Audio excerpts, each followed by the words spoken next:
Saan ka ngayon? Dito sa Hong Kong. Hong Kong.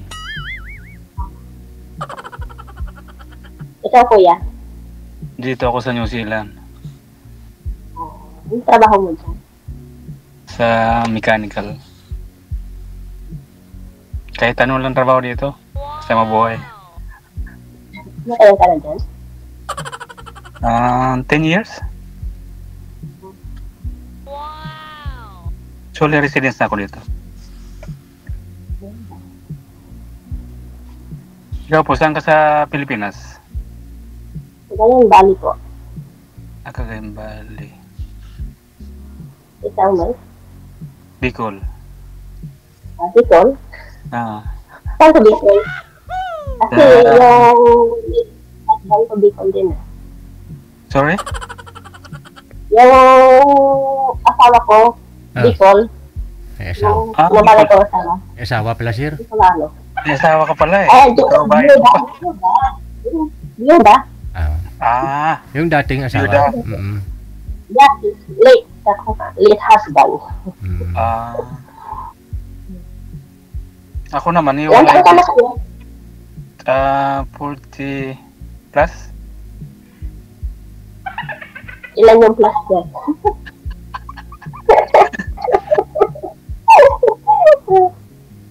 Ano na, basta plus. Ako din, 40 plus. Hindi halata.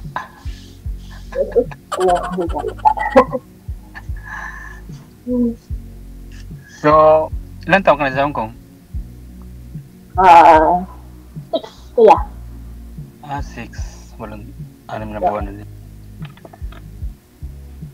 6 years. Ilan anak mo? Tatlo. Parehas tayo. Ilan taon na yung mga anak mo? Ano na, lahat na may asawa. Ano na Ako sila? pa, nag-aaral ka lang. Kailangan pa kumayod. Nandito na sila lahat, pinitisyon ko na sila dito. Maganda. Asawa na lang kulang. Sabi na naman, wala ka mahanap dyan. Ha? Wala bang mahanap dyan, kako?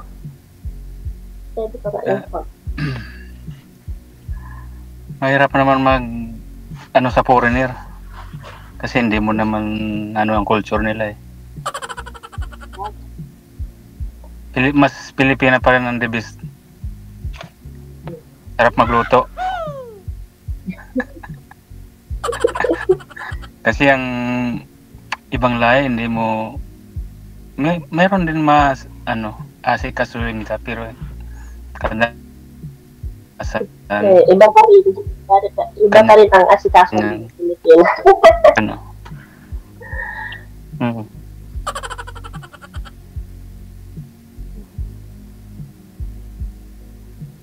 Ha? Ano kaya? Nawawala. Sino nawawala? Ikaw, sir. Lumalabo. Lumalabo ho yung signal.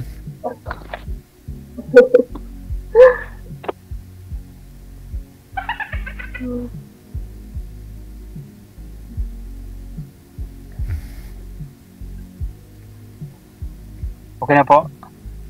Ayan, medyo okay na. Okay naman po. Go ahead.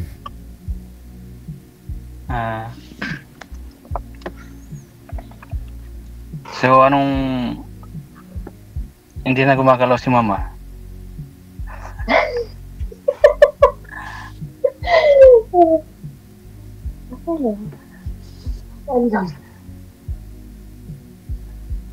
Ilang plus mamang mo, edad?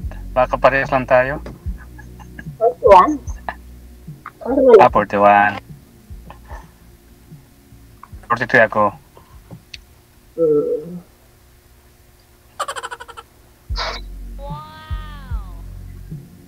So, kailan bakasyon mo, madam?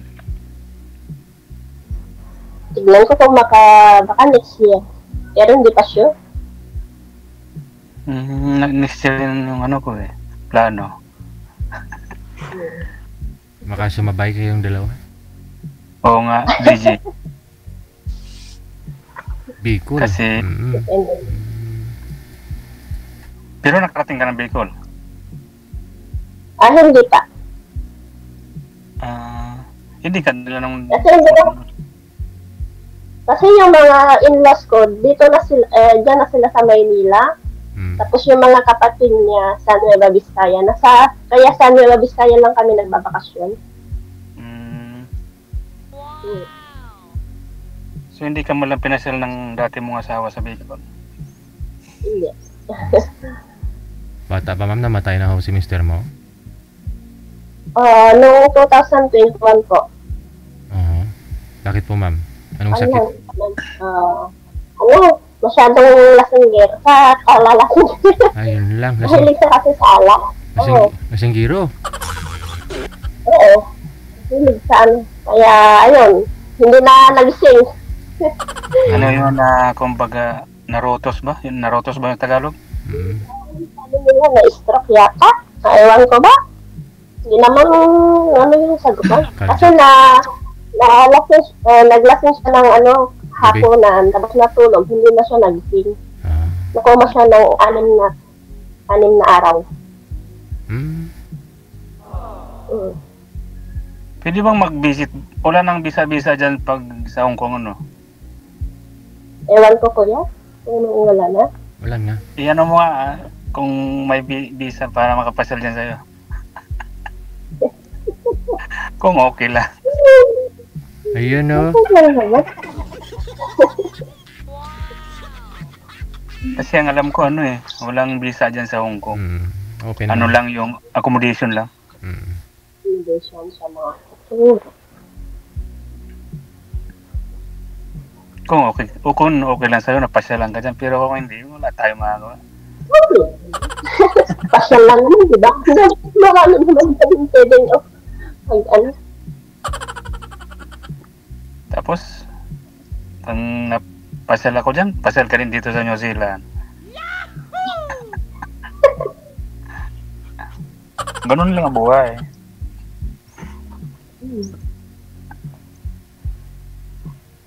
Sino nag-aalaga ng mga anak mo? Parents ko po.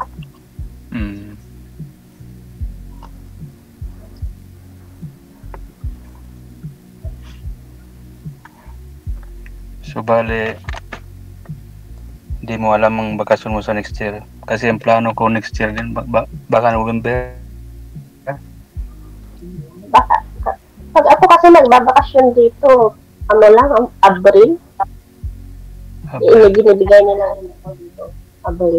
Saka lang to 2 weeks. Kasi every year ako umuwi. Summer ba? Summer yun.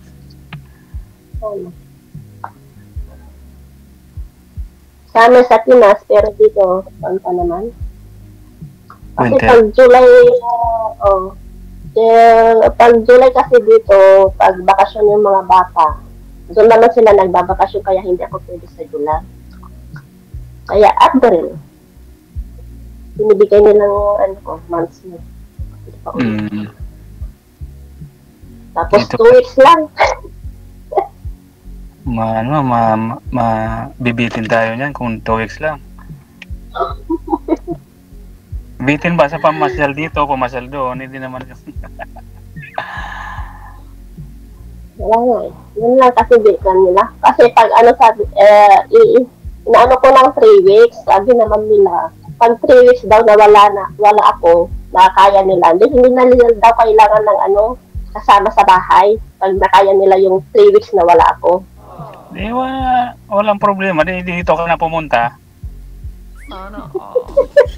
Di may trabaho lang. Okay.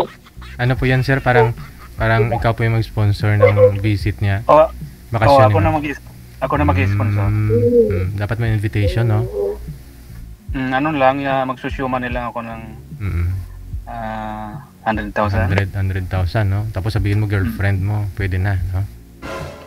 Kailangan kasi pag ang proseso kasi dito, pag in-invite ko ng isang babae, kailangan may proof of evidence na girlfriend kita. So kailangan may mga picture, may mga conversation tayo sa messenger. Oo.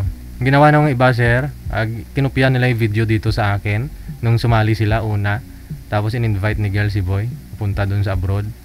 Oh, tapos nakita din sila, syempre, umuwi din si girl dito sa may Pilipinas. Para magsama sila ng boy. Ganun talaga, kailangan, halimbawa, umuwi ka ng April, hindi ako makauwi, ako ang pupunta Hong Kong. Wow. Lami kayo. Kaya, ganun. Pero ano yung ex ko dati, dito na kami nagkaiwalay nung last 2015. Kaya na.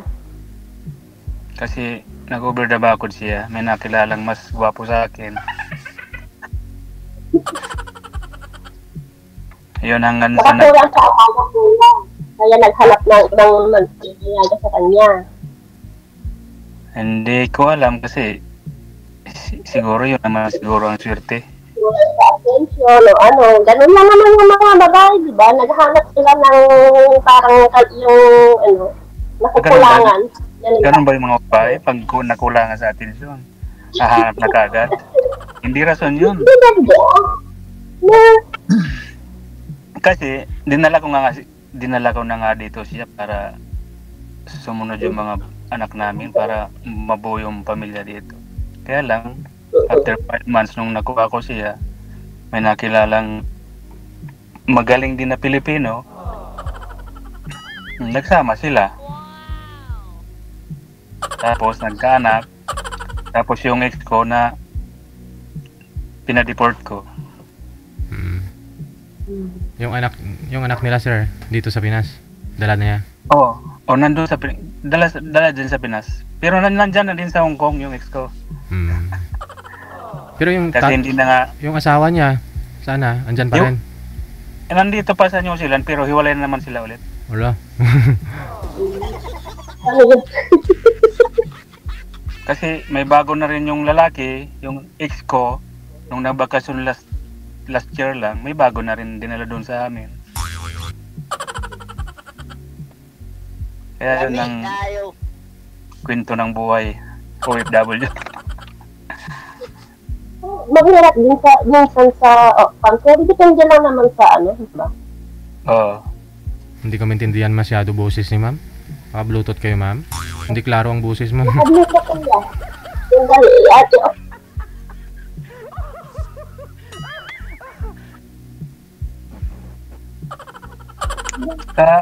Sa 6 years mo, ma'am, na byuda, hindi ka nakapag-try na? 3 years lang akong byuda, kuya. Noong lang 2021. 6 years ako dito sa Hong Kong. Pero byuda, 3 years. Sa loob ng 3 years, wala kayo naging ano? Yun naman na boyfriend dito sa FB. Hanggang chat lang, ganun. Tapos hindi nag-grow. Yan naman nag-work to. Pero dyan sa Hong Kong, marami namang mga Pinoy dyan sa Hong Kong, Maraming ibang lahi. Siguro nga. Pero hindi ako yung kuya, yung pasyal. Dito lang ako sa kaibigan ko, sa house. Open naman yung amo niya sa house niya. Kaya doon lang ako sa house nila. Wow. Hindi ako, sa 6 years ako dito sa Hong Kong, wala akong napapasyal.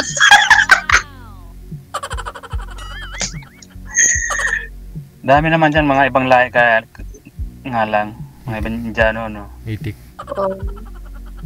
Sumuro ko yan. Pero pag tamad ako kasi mga pag minsan ako tinatamad ako mag-off, dito lang ako sa bahay. Open na, sabihin ko lang sa amo ko na hindi ako mag-off. Okay lang naman sa kanila. Pero may sahod yung pag hindi ka nag-off. Oo, meron din. Okay na pa. Parang dinidivide nila yung sahod mo sa isang buwan, dinidivide nila yung magkano yung isang araw. Wala naman masyadong gawain dito, kaya dito mo lang ako minsan. Mas maganda mag-off kami rin paminsan-minsan para may rin yung relax mo yung sarili mo, hindi puro trabaho. Ito naman, wala naman masyadong nakapagod din magbiyahe. Bakit malayo kayo sa city? Central, malayo kayo? Malayo, for 1 hour. Malayo nga. Province lang sa inyo. province dito. Kasi nakikita ko sa mga post nung taga ron sa amin nung nandiyan sa Hong Kong. Parang malapit lang sila sa mga camping site. Train. Misa sa park. Central Nalayo ko sa Central, mabiyahe pa ako na 1 oras. Kaya nga, tatama rin ka talaga. By the way, yung nakausap niyo po dati dito, sir. Kamusta po kayo nang nakausap mo?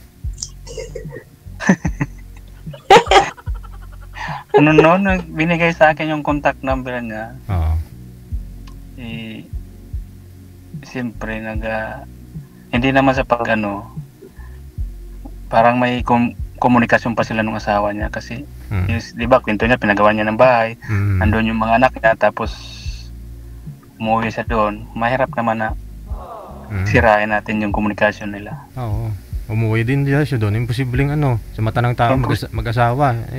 Baka hindi maiwasang nakapatong pa rin mister mo na. Ay, matagal ka na dito, kuya? Sumali? Hindi, magto 2 months yata. Ako ngayon lang First time. Pangalawa ko. June na. Nag-message lang ako kay manager kahapon yata yun. O kaninang umaga. Kahapon. Sabi niya, i-line up ako. Sabi ko, okay madam, available ako ngayon. Kaya, yun, Pero kahapon, nag-message ako dito. O yun, tumawag sila kanina kung okay ako, available ako. Wala naman akong ginagawa. Pero yung mga anak mo, sir, andyan ho ngayon. Kasama po niyo sa bahay? Nandito sa bahay. Pero yung panganay, umuwi ng Pilipinas ng bakasyon kasi nandun yung girlfriend niya naiwan. Tapos yung pangalawa kong lalaki, binisit visa niya yung girlfriend niya last month lang. Pinakasal ko na rito para hindi na umuwi yung girlfriend niya. Para isang gastos lang. Malalaki na po pala yung mga anak mo, no? 27 yung panganay, yung bunso 21. Pero ikaw 43 pa lang. Ilang taon ka na nung maaga kasi naglandi.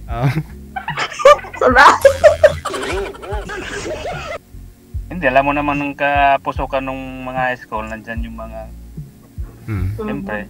Pero sayang yung opportunity, sir, no? Sinayang lang ng asawa mo yung pagkakataon na yun na pinapunta mo ho dyan. Dyan na ho mga anak ninyo. Ang kasama na kayo. Yun na siguro ang kapalaran. Kasi nung nasa Qatar ako, medyo nagkalabuan din kami noon, inayos ko. Tapos napunta naman ako sa Amerika, nagkalabuan, inayos ko uli. Hanggang punta ako dito sa New Zealand. Dito naman kasi sa New Zealand, kahit na working visa ka, pwede mong dalhin ang pamilya mo. Kaya yun, nagdesisyon akong dalhin sila rito. Kaya lang, hindi sinwerte.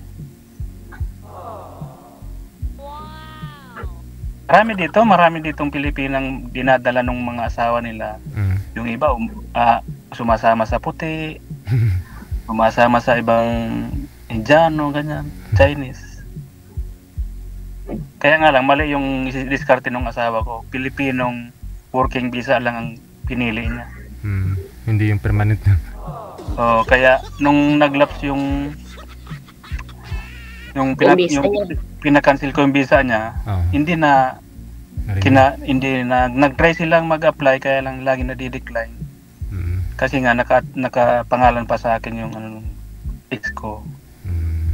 Maliban lang kung yung ex ko, dinivorce niya ako dito, pwede pang ma-approvean yung visa niya.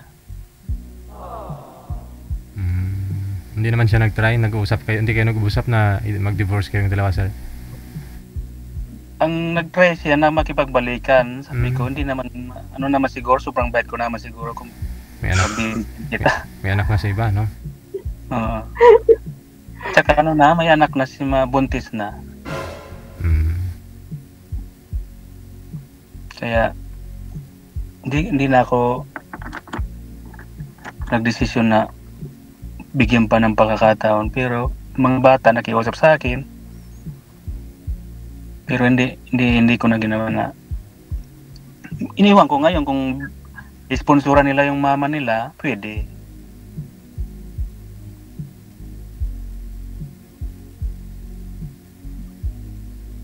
Pero ayaw ata ng bunso kong anak kasi baka nga bumalik doon sa asawa niya dati dito. Puro lalaki yung anak mo, kuya? Bunso, babae. Dalawang lalaki, isang babae. Ako din.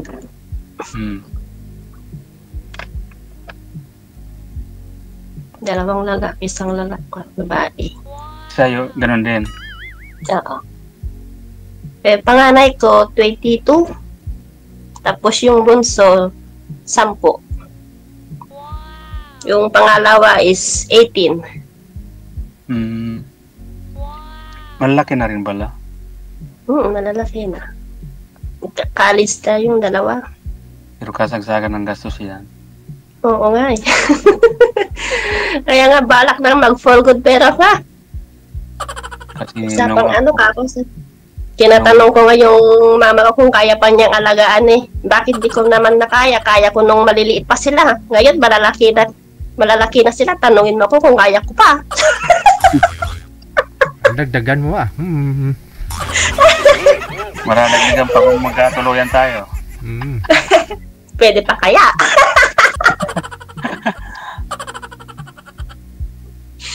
Hindi pa siguro kasi may mga ano dyan na may edad na nanganak pa eh.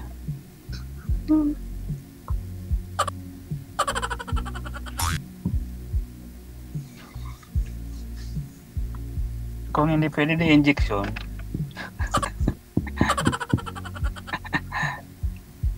Ganun ang ginagawa dito eh sa New Zealand. Paghirap magbuntis. Injector, no? Nga lang, 100,000 din yun, bawat turok. Bawat sesyon, no? Ano yata dito, pero parang libre dito. Dito sa ibang bansa. Diyan lang sa atin, sa Pilipinas, ang ginto ang pagbaganyan. Pagdating sa hospitalization, no? Dito, pag, halimbawa, nanganak, wala kang babayaran. Kahit ano. May pagkain sila sa loob ng ospital, mamili ka kung araw-araw ka maggatas, magkape, magmaylo.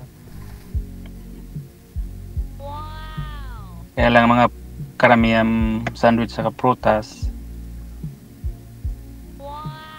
Pwede na yun. Dito sa Pilipinas nga, mayroon naman tubig lang. Saka dito pag nanganak ka, may sarili kang kwarto tapos. Malamig saka mainit. Parang bahay siya tapos may kitchen tapos may sopa para pag may magbisita may tatanggapan ng bisita. Kaya maganda dito.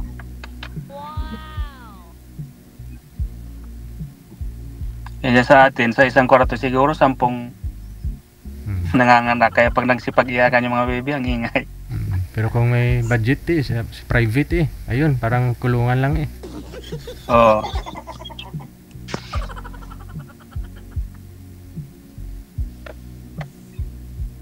Kaya nagdesisyon akong dito na muna mamalagi pero Pilipinas pa rin ang yung puso. Siguro pag pensyonado na rito apply ng dual citizen yun. Kasi mahirap dito ang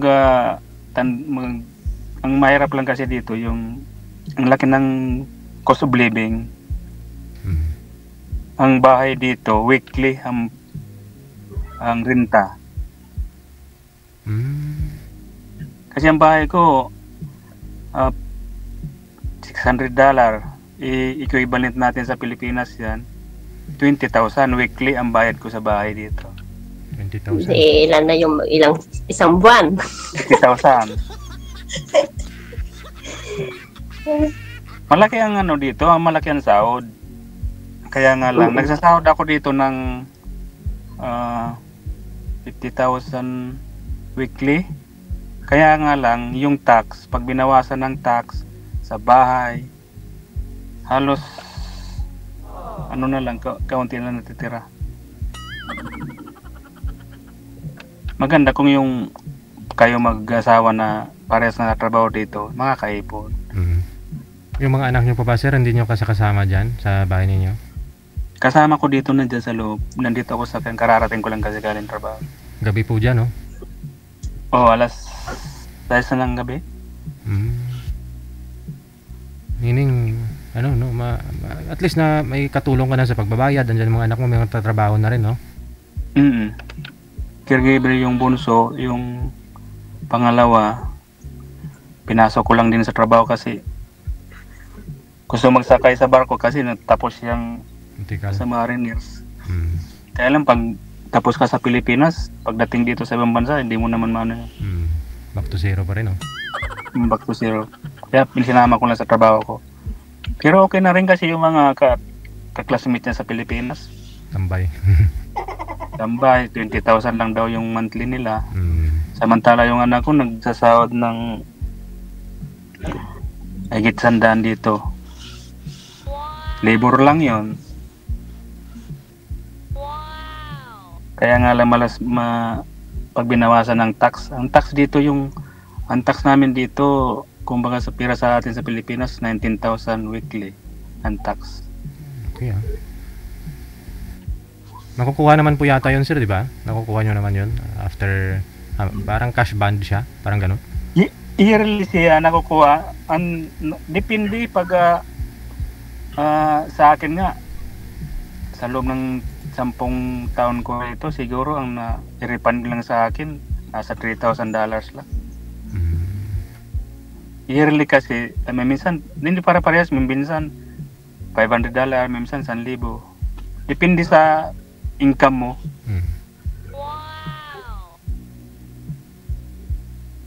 Yun nga lang, mag-face ka na malaki ang tax kasi malaki naman sahod. Okay na ho yun Tsaka nadala ang pamilya dito.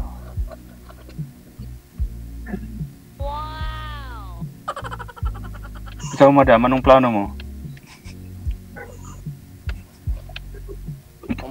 Anong plano? Ambot sa langaw. Kaya ini-explain na ho ni sir sa'yo, ma'am, para alam mo na pagdating doon, pag sakali. Oo. Kailangan lang natin ng 6 months na communication sa Messenger. Tapos pag bakasyon, provide tayo ng mga picture or joint account sa bangko, Pilipinas.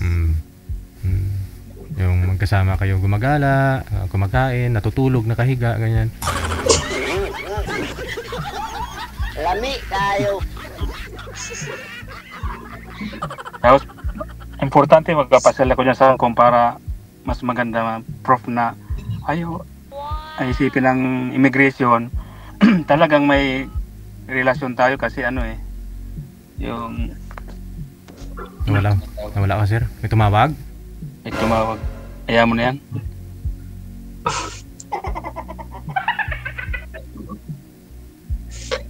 Paano ba pag cancel nito? Okay na?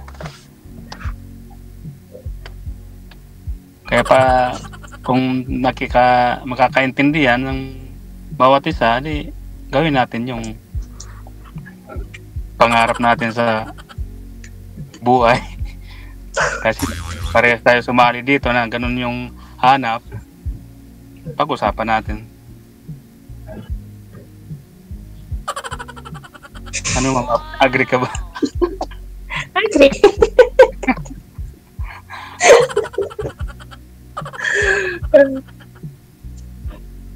Buti hindi ka ma'am iniinitan kasi yung una nakausap dito nakatotok na yung aircon. Tingnan mo. Iniinitan pa.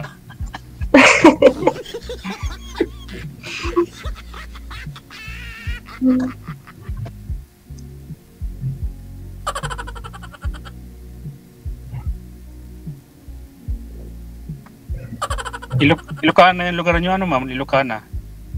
Ilocana.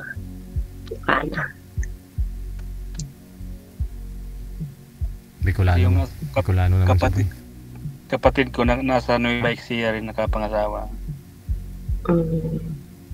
Tapos yung pangalan nasa Bagay. Tinatanong ko kanina saan para sa Bicol ka. Kasi Naga City. Kasiguran yung ko. Lampas pa yan sa amin. Pag galing Manila, una sa amin mararating, tapos kasiguran ano pa yan na pag galing sa amin 3 oras, 4 ata. Sursugon na yun eh. Hmm.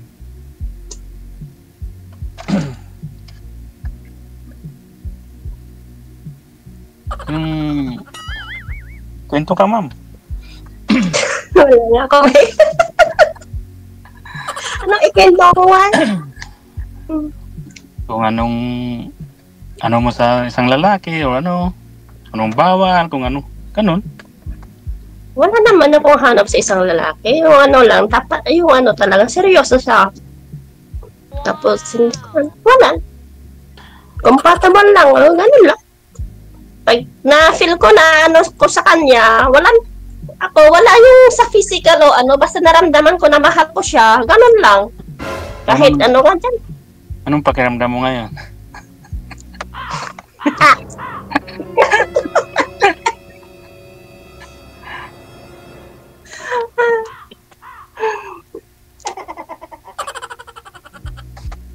Di pa usapan natin off ka. Kung talagang seryoso, bigay mo yung contact mo at bigay ko rin yung contact ko. Mag-usap tayo. Pero kung alanganin ka or hindi ako nababagay sa ganda mo, tayo ganda. Saan ganda? Saan partes?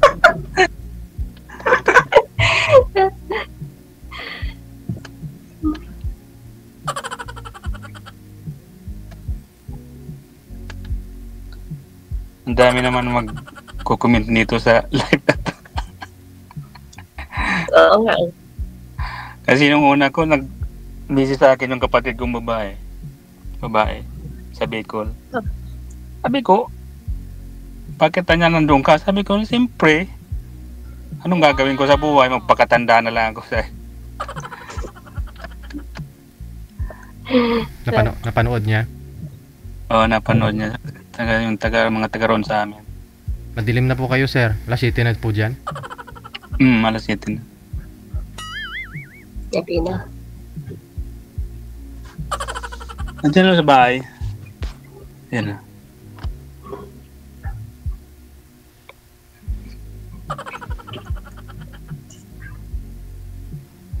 So, makilala yung mga anak ko. Bumaba ka na dyan, sir, para makilala na nila, sir. Puntahan mo na yung mga anak mo. Puntahan ko nga.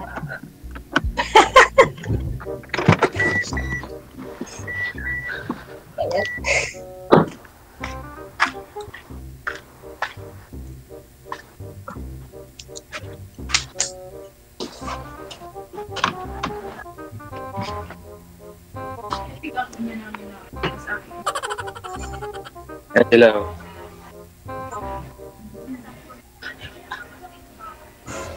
Mga babae po pala.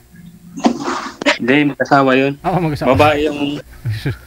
Excuse lang ha, baka isturbo po kami. Isturbo po. Mukhang babae kasi yung anak kong lalaki kasi mga buhok. Ayun, yun pala, sir. Ama mo. Yan ang magiging kasama mo dyan pagdating mo dun. Sana all. Hindi naman kaya mix si ma'am. Sana all.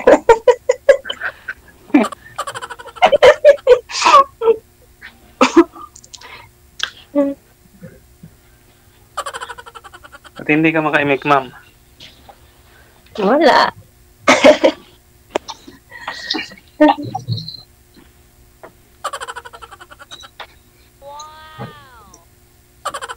Okay lang. Ay, nakahiga pala ako. Bawal, no? Daming pagod eh. Kararating lang kasi galing trabaho eh. Ano po yan, sir? Mga auto parts? Yung mga ginagawa mo ninyo? Oo.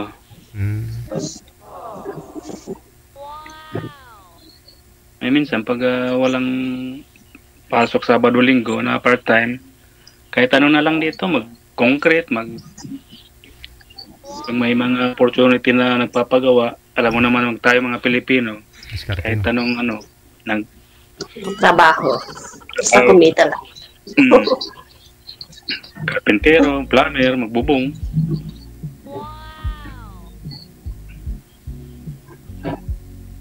Kasi sayang kakataon.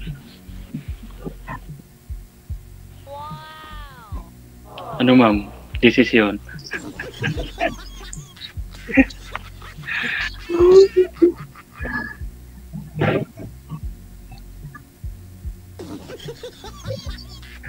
Nawalan boses si madam mo. Wala na akong masabi.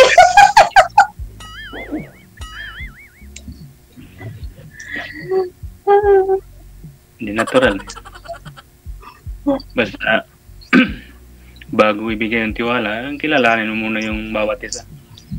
Oo. Mahirap naman yung i-post natin na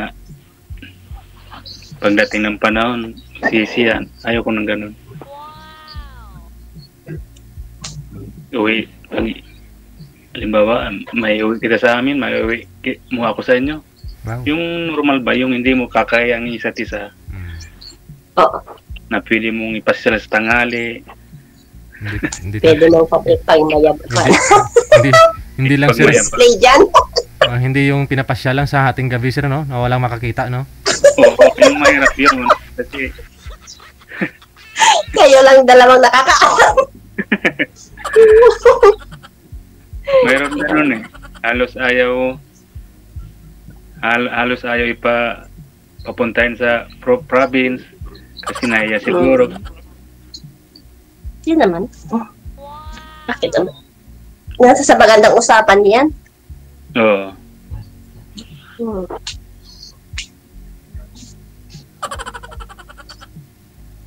Huwag ka na magpakakipot, ma'am, kasi sabi ng mga nasa comment, oh, sila daw yung mag-a-apply kasambahay ni Sir, oh. Kung ayaw mo sa kanya, sila na lang daw mag-a-apply, oh, kasambahay. Pupunta sa New Zealand.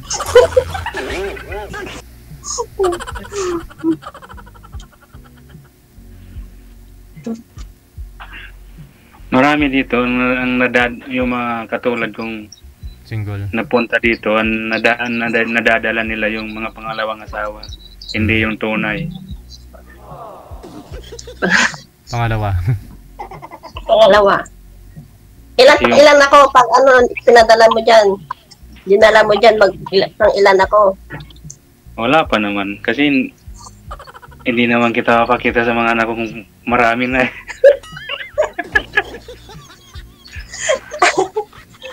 Kasi pagdating kasi dito, dapat pag-isipan maigi. Kasi malaking gastos eh.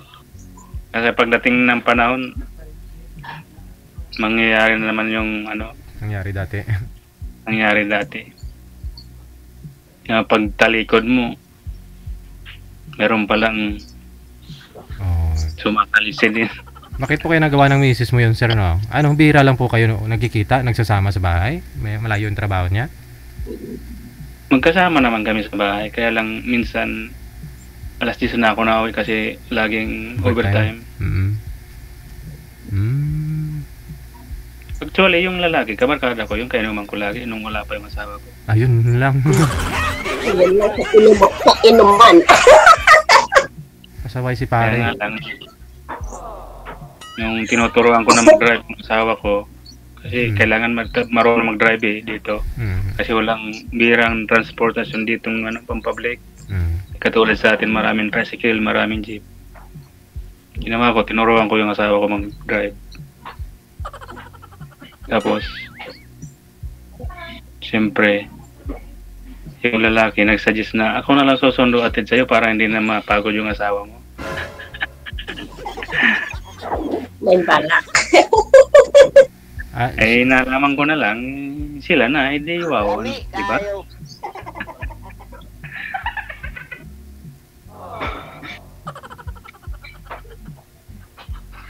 Bali, yung pare mo yung sumusundo atid dun sa asawa mo sa trabaho, sir? Oo. O kasi magkatrabaho sila eh. Isang kumpanya lang. Sabay. Okay. Sabay pasok uwi. Kasi tiwala kasi. Oo. Halos nung wala pa yung asawa ko, magkatabi kami lagi matulog. Paglasing na, kasama-sama sa binuitan, hindi mo naman kasi maano yung tiwala kahit siguro magaling din magdiskarte. Pag break time, sabi ng mga karabo, pag break time, nawawala silang yung dalawa. Ay, abaw. Kasi under renovation yung hotel na tinatrabaho nila. Oh. Ay, baka nagre-renovate silang dalawa sir eh. Oh, ano? Kuya DJ. Hindi, yun talaga siguro ang kapalaran buhay.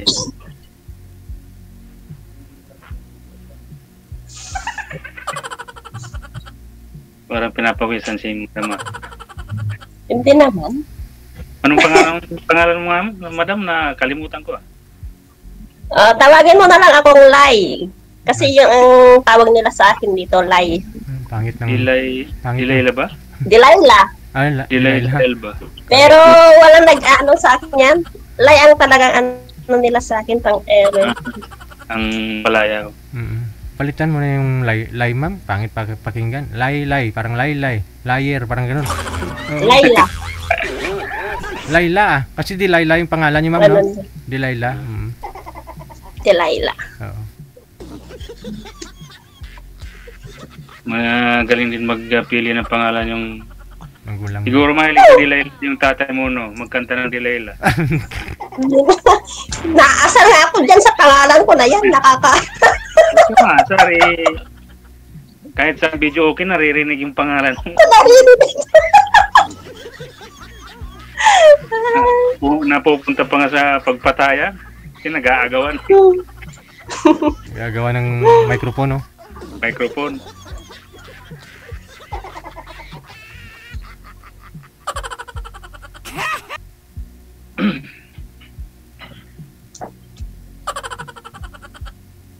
Ilang minuto ba, DJ, yung ano? Kayo po, may tatanong pa ako kayo. Ma'am, magtanong pa kayo, ma'am. Tanong ka, ma'am, para... Wala. Live. Nag-comment na mamaya yung Ano? friend. Ano pala, gusto mong pasalamat kay Manijira sa kay DJ sa Pagkakakilala. Sana umubra na, sir. Ingat kayo lagi at saka tuloy-tuloy yung karir nyo dito sa pag-vlogger nyo ng ganitong sitwasyon. Marami kayo natutulungan na naghahanap ng kasama buhay. Tama. Imbitahan natin si DJ pag nagkatuloyan tayo. Oo Wow, thank you Asahan ko yan ha. Sana sana invite nyo rin ako, pupunta ako dyan sa New Zealand. Kung walang problema, visit ka dito. Wow. Sige, mag-ipon ako ng mga damit ko sir ha. I-prepare ko na. Damit lang kuya. Pero para ganun, matupad daw po yan pag ganyan eh. Na excited ka o matutupad daw yan.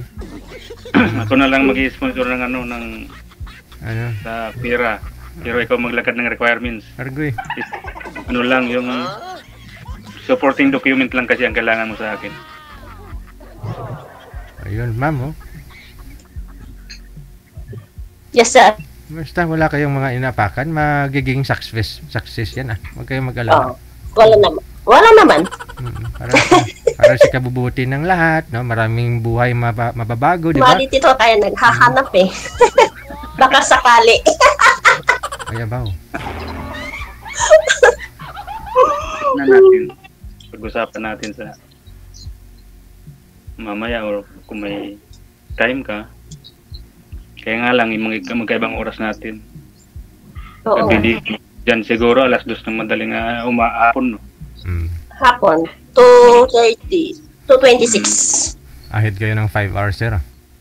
Oo. Ayos lang yan.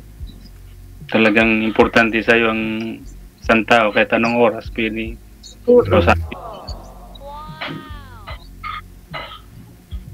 Kahit nagpares naman kayo ng oras, kung wala naman kayong oras sa isa't isa eh, di baliwala. Di ba? Basta ang importante, unawa at tiwala lang. Isa't isa. Kasi parehas tayo nasa abroad. Parehas may amo. sabi lang kung medyo busy, magpaalam lang para hindi mag-alala ang bawat isa. Oh.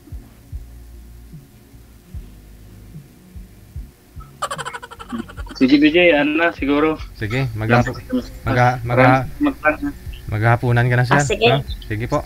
Maraming salamat. Good afternoon. Good Sige, evening kuya. sa inyo. Salamat Bye-bye. po. Kontak na lang. Sige. Thank you, bye-bye. Isa-isa. Yun lang.